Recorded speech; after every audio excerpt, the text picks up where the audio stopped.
제가 연예인이 된 것 같아요. 연예인은 아니고요. 함께 기도하겠습니다. 좋으신 하나님 아버지, 아름다운 비전과 하나님 나라의 소망을 가지고 있는 다오라 교회를 통하여서 주님 영광 받으심을 감사드립니다. 하나님의 거룩한 목소리가 거룩한 성도들을 통해서 이 땅에 외쳐지게 하시고, 그 소리를 듣는 자들이 땅이 진동하는 소리로 들어 주님 앞에 돌아오는 놀라운 역사가 있도록 은혜를 베풀어 주시기를 간절히 소망합니다. 매일매일 주님 앞에 모여 예배하며 성도의 교제를 나누고 하나님을 기억할 때에 주께서 우리의 심정과 마음을, 영혼을 뜨겁게 하사 하나님의 거룩한 뜻이 이 땅 위에서 성도들을 통하여, 교회를 통하여서 크게 외쳐지며 이루어질 수 있도록 은혜를 베풀어 주옵소서. 이 시간 주님 말씀 전할 때 성령의 도우심이 함께하기를 간절히 소망하며 예수 그리스도의 이름으로 감사하며 기도합니다. 아멘. 만나서 반갑습니다. 오래전에 교회를 방문해서 함께 모임을 가졌던 그런 기억이 있습니다. 여러분들은 저를 처음 보시죠? 네, 저도 여러분들을 처음 뵙습니다. 그렇지만 우리는 주 안에서 한 형제요 자매이기 때문에 우리가 처음이라고 이야기할 수 없을 것 같아요. 자, 오늘 시편 42편의 그 본문의 말씀을 가지고 우리가 함께 교제를 나누도록 하겠습니다. 여러분들 우리가 고난 앞에 섰을 때 여러분들은 어떤 그 모습을 하나님 앞에 보여주십니까? 지금까지 살아오는 모든 순간순간을 통해서 알게 모르게 여러분들이 삶 속에서 고난을 받았고, 또 지금까지 삶의 모든 여정 속에서 고난을 이기면서 이 자리까지 오셨을 것이라고 믿습니다. 저는 연세가 좀 지극하신 분들을 참 존경합니다. 그래서 어떤 분들은 다시 젊을 때로 돌아갔으면 좋지 않겠냐 저한테 물어볼 때 저는 절대 그러고 싶지 않다고 이야기합니다. 왜냐하면 그 삶의 숙련된 부분을 내가 젊었다고 해서 더 아름답게 갖고 올 수 없다는 생각을 가지고 있기 때문입니다. 그래서 얼굴에 깊은 주름이 생기시는 그런 분들을 보면, 야, 그 험난한 세월을 어떻게 이기면서 이 자리까지 오셨을까? 저는 요즘에 이런 생각을 자주 합니다. 어떻게 하면 아름답게 늙어갈 수 있을까? 이 굉장히 중요한 문제라고 생각합니다. 우리가 젊었을 때 잘 사는 거 굉장히 중요하죠. 그런데 인생의 끝마무리를 우리가 어떻게 가질 수 있느냐가 저는 더 중요하다고 생각합니다. 그래서 제가 요즘에 생각하는 것은 어떻게 하면 정말 아름답게 늙어갈 수 있을까, 그런 생각을 합니다. 제가 몇 살처럼 보이십니까? 장로님 몇 살처럼 보이세요? 60대 후반이요? 따로 화장실 뒤에서 좀 뵈요. 제가 그렇게 험난하게 살아 오늘 얼굴처럼 보이시나요? 그래요? 안과를 빨리 내일 가보시기를 추천합니다. 제가 올해 환갑입니다. 올해 환갑을 이렇게 맞이하면서 하나님께서 저에게 이런 생각을 좀 갖게 하신 것이, 어떤 사람들 보면 참 너무 이런 생각이 아닌가 그런 생각을 하실 수도 있는데 저는 그렇지 않다고 생각합니다. 여러분들 김영석 교수님 아시죠? 예, 그분이 지금 106세이신데 그분이 가장 저술 활동을 가장 많이 했던 그 시기가 언제였냐? 바로 60대였다고 하시더라고요. 그래서 우리가 60대가 늦었다라고 이야기할 때 우리는 하나님 앞에서 이 60대를 선물로 받은 이 시간을 어떻게 하면 아름답게 갖고 갈 수 있을까? 이것을 크게 생각해야 될 그런 시기라고 생각을 합니다. 자, 고난 앞에 우리가 섰을 때 어떤 모습을 보여줄 수 있을까? 제가 지난주에 의정부 동기 목사님 교회에서 예배를 인도했는데요. 토요일 날 좀 일찍 그 처남집에 가서 하루를 이렇게 잤습니다. 그 처남과 교제를 나누는 중에 이런 이야기를 하더라고요. 자신이 다니는 그 교회의 성도님 중 한 분이 지난주에 큰 화재를 당했대요. 새벽 1시인데 화훼 농가를 하시는 분인데 이제 건물이 조립식으로 이렇게 되어 있어서 거기에서 자신과 막내딸과 둘째 딸이 이렇게 잠을 자고 있었대요. 큰아이는 이제 군대에 갔고 엄마는 잠시 친정에 다니는 그런 시간이었는데 새벽 1시가 되니까 집에 갑자기 불이 나가지고 이게 어떻게 대처할 수 있는 그런 시간이 없었다는 거예요. 그래서 갑자기 이렇게 불이 붙으니까 그 막내 아이를 데리고 이렇게 밖으로 나왔던 거죠. 다시 들어가려고 하니까 불이 너무 거세서 어떻게 할 수가 없는 그런 상황이어서 나중에 불을 다 끄고 보니까 둘째 아이가 이렇게 불에 타서 숨진 상태로 이렇게 발견이 되었다고 하더라고요. 정말 그 이야기를 듣고서 너무 가슴이 아팠습니다. 그렇게 해서 죽은 아이의 나이가 20살이었다는 거예요. 그 이야기를 듣고 자식을 키우는 입장에서 정말 너무나 안타까운 그런 순간이었습니다. 이후에 그분의 소식을 제가 듣지는 못했지만 우리가 생각지 못하는 그런 모든 상황 속에서 이러한 일들을 우리가 만날 수가 있다라고 하는 거죠.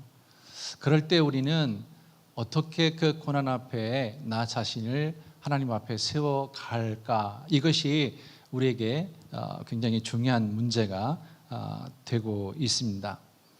왜냐하면 이 고난이라는 것이 우리의 삶에서 멀리 떨어져 있는 게 아니라 정말 현실적인 문제이고 내 앞에 직면되어 있는 그러한 문제이기 때문입니다. 오늘 이 말씀에 보면 다윗이 이런 고백을 하죠. 하나님이여 사슴이 시냇물을 찾기에 갈급함 같이 내 영혼이 주를 찾기에 갈급하니이다. 다윗이 왜 이런 기도를 하나님 앞에 올려드리고 있을까요? 이 시의 배경은 무엇입니까? 우리가 알고 있듯이 이 시의 배경은 다윗이 사울에게 쫓기는 그러한 순간에 이 시를 지었던 것입니다. 다윗이 사울에게 쫓길 때 어떤 상황이었어요? 그가 골리앗을 물리치는 그러한 일들을 이루었죠. 그러면서 얼마나 정말 놀라운 일을 만들어냈습니까? 우리가 사무엘상 17장 45절 말씀에 보면 다윗이 거기에 이런 고백을 하는 것을 우리가 알 수가 있죠. 어떤 고백입니까? 너 골리앗은 칼과 단창으로 나오지만 나는 무엇으로 나간다? 만군의 하나님 여호와의 이름으로 내가 나아간다라는 그런 고백을 우리가 하는 것을 이렇게 볼 수가 있죠. 그 일 이후에 어떤 일이 벌어졌어요? 백성들 가운데 이상한 이야기가 들리는 거죠. 사울의 귀에 어떤 이야기가 들렸어요? 다윗은 만만이고 사울은 천천히다. 이 말에 사울의 마음이 확 바뀌어버린 거죠. 어떻게 내가 왕인데 나에게 만만을 돌리지 않고 저 키 작고 보잘것없는 아이에게 만만을 돌릴까? 그 이후부터 사울이 다윗을 죽이기 위해서 애를 썼던 것을 우리가 성경을 통해서 발견하게 됩니다. 그 와중에 이 시편 42편이 기록된 거죠. 사막에서 쫓김을 당하고 사울이 끝까지 그를 죽이기 위해서 달려들 때에 정말 다윗은 외로운 삶을 살아갈 수밖에 없었던 거죠. 그 외로운 와중에 그가 이렇게 이 시를 기록하면서 그는 이 문제가 자신의 힘으로 해결될 수 없다는 것을 너무나 잘 알고 있었습니다. 왜냐하면 사울이라고 하는 거대한 그 왕의 힘을 내가 이길 수가 없기 때문이죠. 다윗은 지금 어떤 상태예요? 그는 외롭게 홀로 이 상황을 맞이하고 있는, 온몸으로 지금 맞닥뜨리고 있는 그런 상황이라는 거죠. 그를 추종하는 군대도 없고 또 그와 상담을 할 수 있는 누군가도 없습니다. 오직 그는 하나님과 대면하여서 이 모든 문제를 해결할 수밖에 없는 거죠. 그래서 2절에 보면 다윗이 이런 고백을 합니다. 내 영혼이 하나님 곧 어떤 분? 살아계시는 하나님을 갈망합니다. 다윗이 여기에서 그냥 하나님을 갈망합니다 라고 이렇게 이야기할 수도 있지만, 다윗은 여기에서 하나 더 단어를 추가해서 그 하나님은 어떤 분? 살아계시는 하나님. 왜 그가 이런 고백을 할 수 있었을까요? 그가 자신이 살아왔던 지난날의 모든 과정들을 보니까 하나님께서 자기의 모든 삶을 다 책임지고 이 자리까지 나를 이끌어 주셨다는 것을 그가 몸으로 경험했기 때문입니다. 자, 우리가 잘 알고 있는 시편 23편, 그 시편 23편 속에 4절에 보면 정말 음침한 골짜기를 다닌다 하는 그런 표현이 나오죠. 그 음침한 골짜기에는 뭐가 존재합니까? 목자가 양을 인도할 때 그 골짜기를 지날 수밖에 없어요. 그런 상황 속에서 목자는 항상 준비하고 있는 것들이 뭐죠? 물맷돌이에요. 이 물맷돌 하나밖에 의지할 게 사실은 없어요. 그러니까 그 당시에 대부분의 목자들은 뭘 가지고 있었냐면 이 물맷돌을 가지고 있었어요. 그래서 다윗이 골리앗의 그 이마에 정확하게 그것을 꽂힐 수 있게 한 것은 그동안의 목자로서의 그가 대면했던 그 음침한 골짜기에 숨어있던 그 사자나 곰, 늑대, 여우 이런 것들을 쫓아내야만 양을 보호할 수 있었기 때문에 대부분의 목자들은 그 물맷돌을 가지고 이런 그 사나운 짐승들을 쫓아내게 되었던 거죠.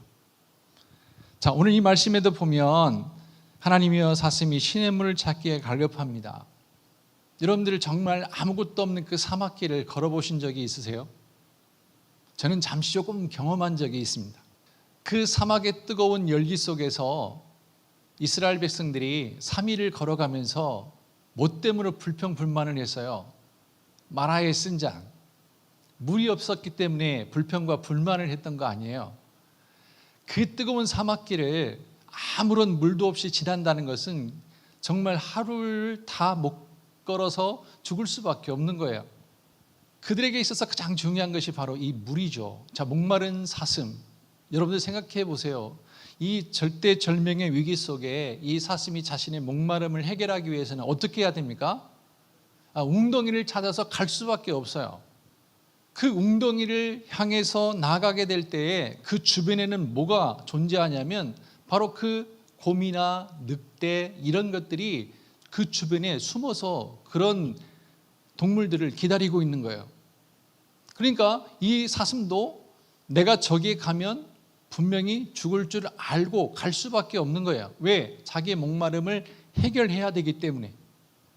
그 모든 위험을 안고 이 사슴은 그 웅덩이를 향해서 발걸음을 옮기게 됩니다. 지금 다윗의 처지가 어떤 처지예요? 바로 이런 처지라는 거죠.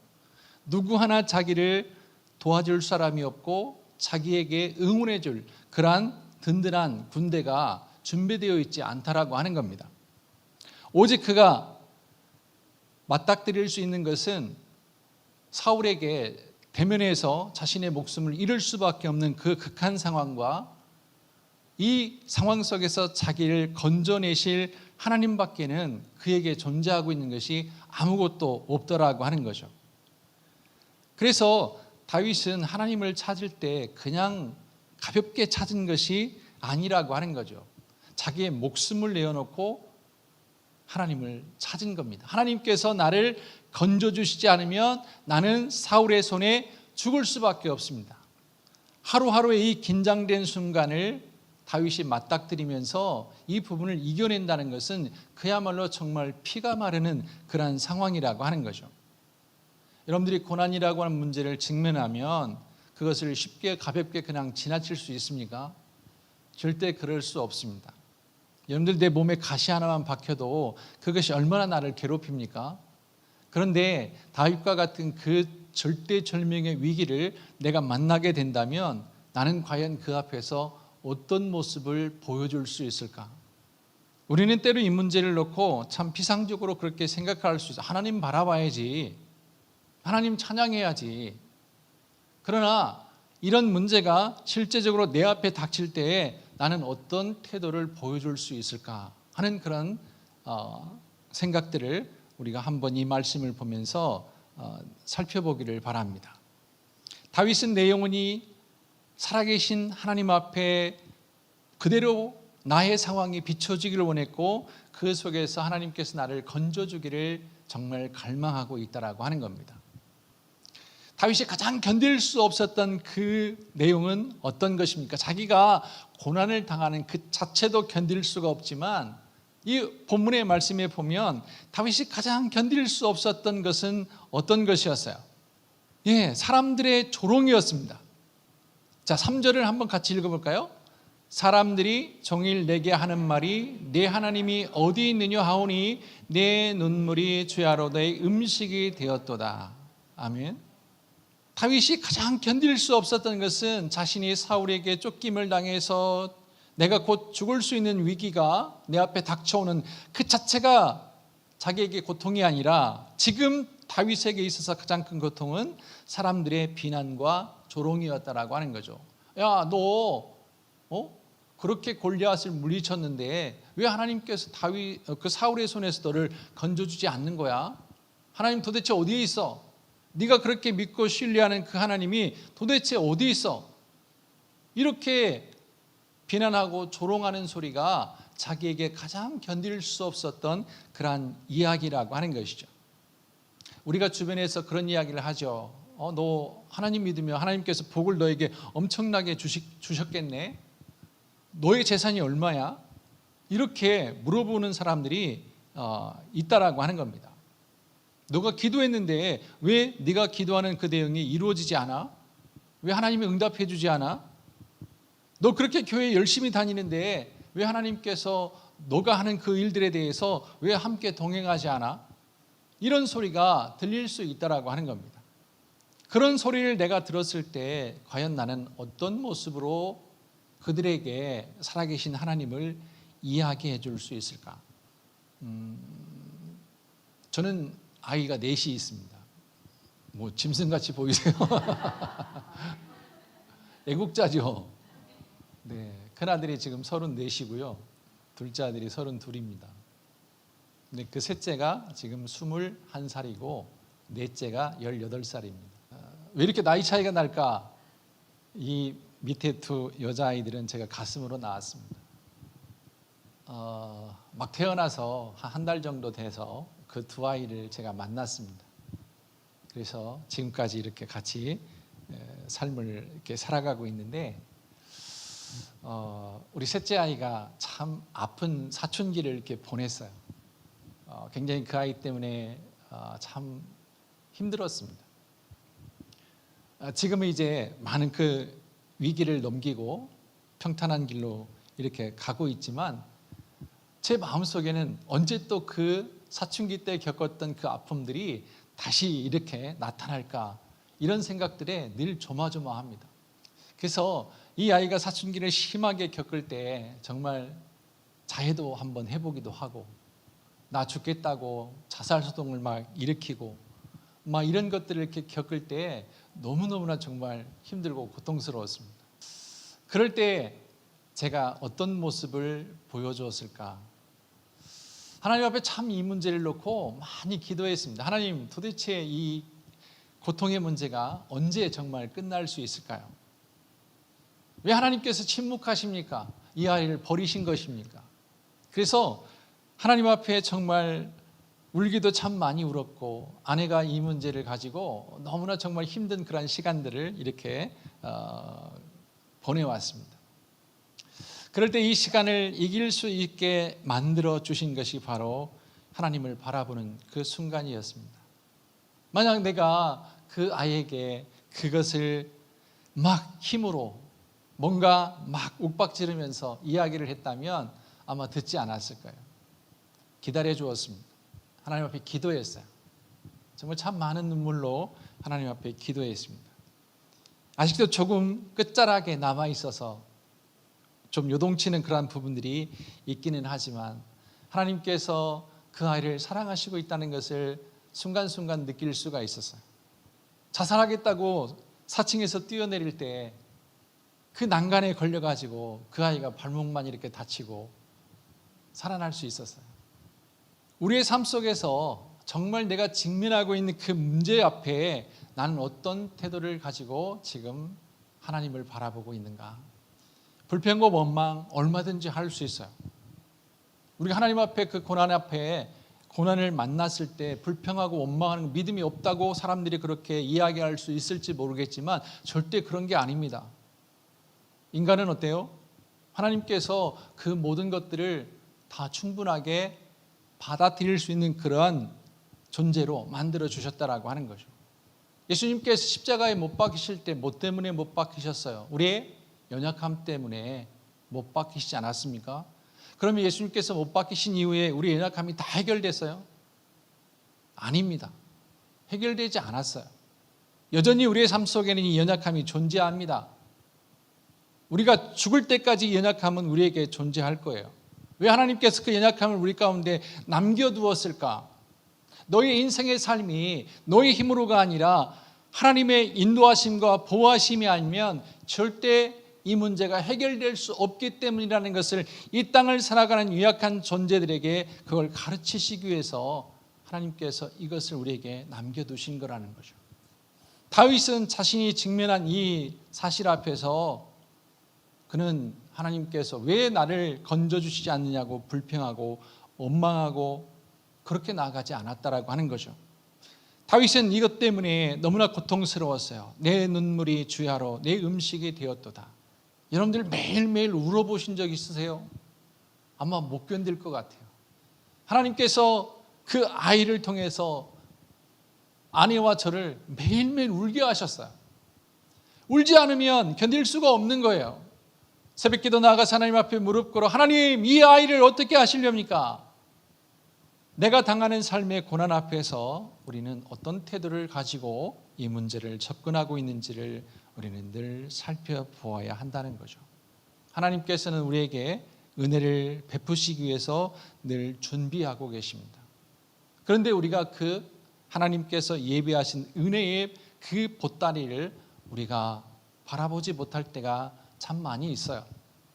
당장에 내가 어떤 문제를 접하게 되면 뭘 의지하게 돼요?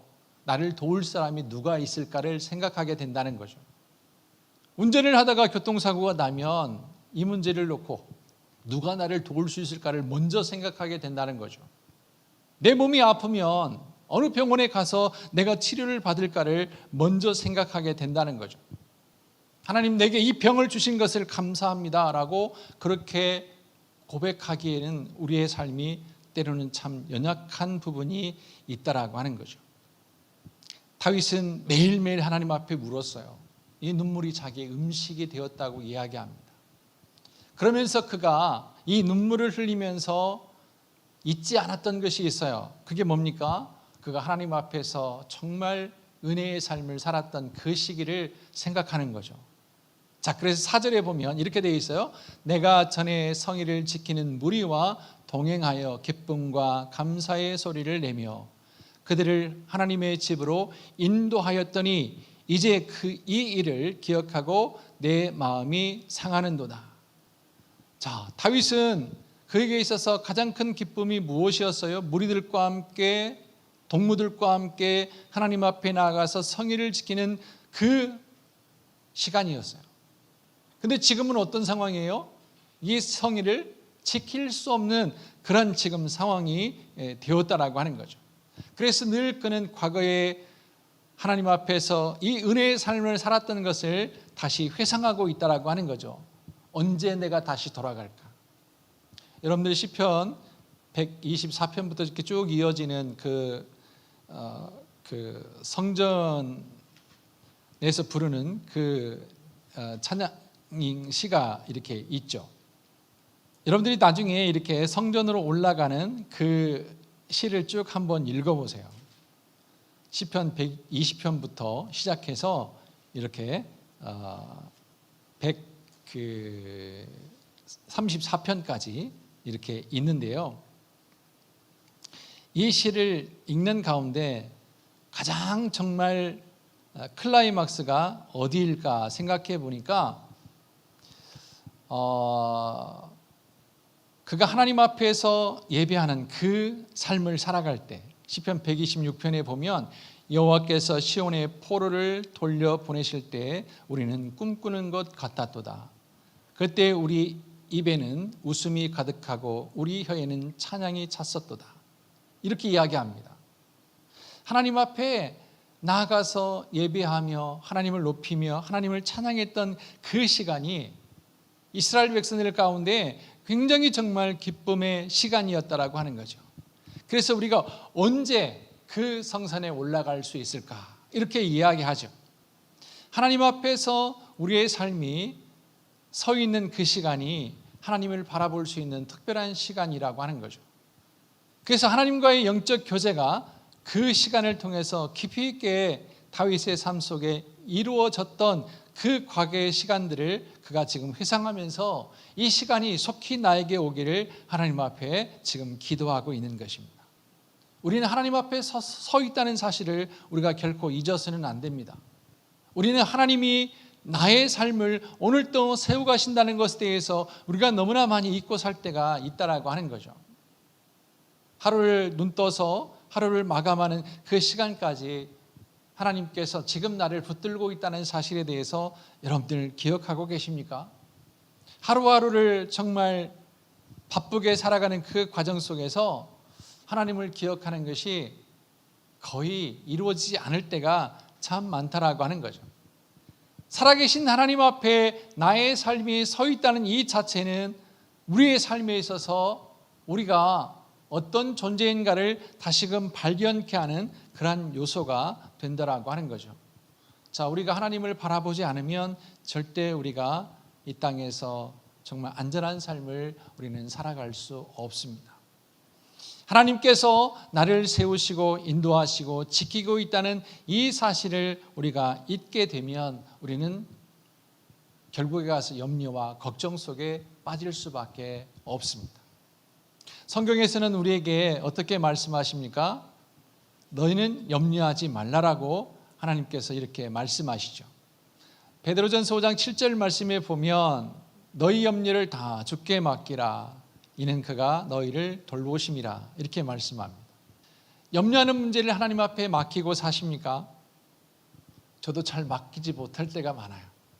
그 아이가 굉장히 힘들게 나의 삶을 막 움직여 가고 있을 때 저는 마음속에 이 걱정이 정말 떠나지 않았어요. 이 아이가 혹시라도 무슨 일이 생길까? 계속해서 염려하고 걱정하고 계속해서 염려하고 걱정하고 정말 성경에서 표현하는 대로 그 뼈가 마를 정도로 그런 시간들을 제가 가져본 적이 있습니다. 하나님께 염려를 맡긴다는 거 우리는 이게 그냥 쉽게 이루어지는 일들이 아니라고 하는 거죠. 어떻게 보면 내가 끌어안고 있는 그 문제 앞에 내가 넘어져 봐야 하나님께 이것을 맡기는 것이 왜 중요한가를 그때 가서야 깨달을 때가 있습니다. 내가 그렇게 염려하고 걱정했던 그 문제를 가지고 그것이 해결되었으면 참 좋겠는데 안 되더라는 거예요. 그걸 염려하고 걱정을 했더니 내게 있어서 넘어짐의 사실들이 더 현실적으로 내 앞에 나타나더라는 거예요. 그때 가서 이 염려를 내가 끌어안고 사는 것이 아무 의미가 없구나 하는 것을 깨닫게 된다는 거죠. 어떤 때는 자녀들을 이렇게 양육하면서 때로는 참 아이들에게 상처가 되는 그런 말들일 수도 있지만 그런 말들을 우리가 자주 할 때가 있어요. 너도 당해봐야 알아. 딸 가진 부모들은 그 딸들에게 무슨 이야기를 하죠? 딸이 막 말을 안 들을 때 그 엄마는 뭐라고 얘기해요? 너도 똑같이 나를 낳아봐야 된다. 여러분들 그 말 절대 하면 안 돼요. 아셨죠? 제가 우리 그 셋째에게 그런 이야기를 했다고 하면 아마 저는 더 진짜 힘들 것 같아요. 하나님 앞에서 우리는 어떤 존재인가? 우리는 참 유약한 존재이다. 그래서 다윗은 자기가 얼마나 유약한 존재인가를 알았어요. 그래서 나는 어떤 사람? 정말 벌레와 같은 사람이라는 것을 그가 고백하지 않습니까? 이 유약함을 그는 인정하고 평생을 살았던 그런 사람이에요. 그렇기 때문에 이 연약한 존재를 하나님께서 버리지 않고 나를 붙들고 계신다는 이 사실들이 다윗에게 있어서 이 고난 앞에서 가장 그가 승리할 수 있는 최고의 방법이었다라고 하는 겁니다. 그 하나님은 어떤 분? 살아계신 하나님. 니체가 뭐라고 했어요? 신은 죽었다라고 이렇게 이야기했지 않습니까? 그 니체가 왜 신이 죽었다고 이야기했습니까? 이 모든 상황들을 하나님께서 침묵하고 계시고 아무런 도움을 사람들에게 주지 않는다는 거예요. 그래서 그가 내린 결론이 신은 죽었다라고 이렇게 이야기했다라고 하는 거죠. 그러나 하나님은 정말 죽으신 분입니까? 여러분들의 삶 속에서 어떤 하나님을 체험하고 계십니까? 성경은 우리에게 뭐라고 가르치고 있습니까? 하나님이 죽었다고 가르치고 계십니까? 이 성경 66권 어디를 봐도 하나님이 죽었다고 결코 말하지 않습니다. 그 하나님은 어떤 분? 이 세상 모든 만물을 창조하신 분. 그 하나님은 어떤 분? 나를 죄악 가운데 건져주신 분. 그 하나님은 어떤 분? 오늘 나에게 말씀을 주셔서 그 말씀을 통해서 나로 하여금 하나님의 자녀가 됨을 다시금 확인케 하는 그러한 하나님. 우리가 말씀을 통해서 그 하나님을 실제적으로 경험하지 않으면 우리가 하나님에 대해서 참 어설프게 믿을 수밖에 없다라고 하는 거죠. 여러분들, 제가 이 자리에서 A4 용지를 한 장씩 나눠드리고 여러분들이 그동안 하나님에 대해서 어떻게 알고 계시는지를 한번 적어보십시오 라고 하면 여러분들을 얼마만큼 그 A4 용지에다가 내가 만난 하나님을 기록할 수 있을까요? 제가 예전에요, 아버지 학교를 이렇게 했었을 때 그 아내가 사랑스러운 20가지를 쓰라는 숙제가 있어요. 혹시 아십니까? 자녀가 사랑스러운 20가지 쓰라고 하는데 7개를 썼는데 그 이상을 안 넘어가는 거예요. 야, 그걸 쥐어짜서 그거를 만들어내는데 아내에게 정말 미안하더라고요. 애들한테 정말 미안하더라고요. 내가 만난 하나님은 도대체 어떤 분인가? 나는 고난 앞에서 어떤 모습을 지금 나타내 보이고 있는가? 내가 만난 하나님에 대해서 내 스스로가 정립되어 있지 않기 때문에 이 고난 앞에 우리는 너무나 쉽게 그냥 넘어질 때가 참 많다는 거예요. 그래서 나를 도울 자가 누구일까? 사람들을 쳐다보게 되고 나를 도울 자가 누구일까? 세상을 바라보게 된다라고 하는 거죠. 하나님은 언제 생각나요? 뭐가 문제가 다 해결되고 난 이후에 그때 가서 하나님이 생각나요. 제가 아는 목사님의 장모님이 계시는데 그분 이제 오래전에 돌아가셨어요. 젊었을 때 점쟁이에게 당신은 40살이 되면 즉사할 겁니다 라는 그 얘기를 들었대요. 그러니까 이 양반이 40이 점점점 가까우니까 이제 불안한 거예요. 내가 어떻게 될까? 곧 죽을 거라는 생각을 마음속에 가진 거예요. 그러니까 하루하루가 정말 견디기가 힘들었던 거죠. 그런데 40이 지나고 50이 되고 60이 되고 해도 전혀 이상이 없어요.